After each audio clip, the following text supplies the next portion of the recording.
ಮುಂಬೈ ವಿಮಾನ ನಿಲ್ದಾಣದಲ್ಲಿ ದೊಡ್ಡ ದುರಂತವೊಂದು ಸ್ವಲ್ಪದರಲ್ಲೇ ತಪ್ಪಿದೆ. ವಿಮಾನ ನಿಲ್ದಾಣದಲ್ಲಿ ಎರಡು ವಿಮಾನಗಳ ನಡುವೆ ಡಿಕ್ಕಿಯಾಗಿದೆ. ಸ್ವಲ್ಪ ಹೆಚ್ಚು ಕಡಿಮೆ ಆಗಿದ್ದಿದ್ರು ಮತ್ತೊಂದು ದೊಡ್ಡ ದುರಂತದ ಸುದ್ದಿ ಬಂದಪ್ಪಳಿಸ್ತಾ ಇದೆ. ಅದೃಷ್ಟವಶಾತ್ ಅಂಥದ್ದೇನೂ ಆಗಿದೆ. ಏರ್ ಇಂಡಿಯಾ ಮತ್ತು ಇಂಡಿಗೋ ವಿಮಾನಗಳ ನಡುವೆ ಈ ಡಿಕ್ಕಿ ಸಂಭವಿಸಿದೆ.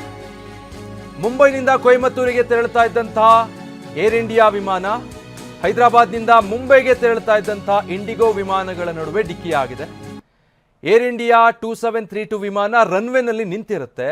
ಈ ವೇಳೆ ಲ್ಯಾಂಡಿಂಗ್ ಮಾಡೋದಕ್ಕೆ ಇಂಡಿಗೋ 6E791 ವಿಮಾನ ಬಂದಿದ್ದು ರೆಕ್ಕೆಗಳು ಡಿಕ್ಕಿಯಾಗಿದೆ. ಆ ದೃಶ್ಯದಲ್ಲಿ ಕೂಡ ನೀವು ಗಮನಿಸಬಹುದು.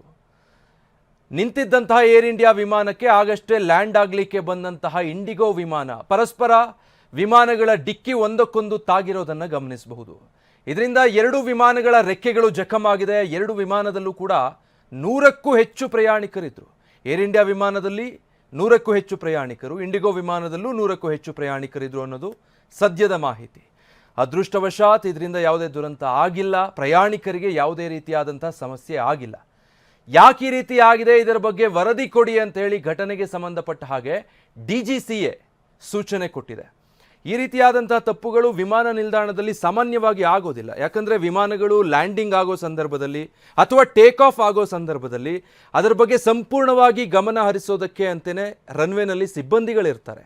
ಯಾಕಂದರೆ ಇಂಥದ್ದೊಂದು ಸಣ್ಣ ತಪ್ಪು ದೊಡ್ಡ ದುರಂತಕ್ಕೇ ದಾರಿ ಮಾಡಿಕೊಟ್ಬಿಡೋ ಸಾಧ್ಯತೆ ಇರುತ್ತೆ.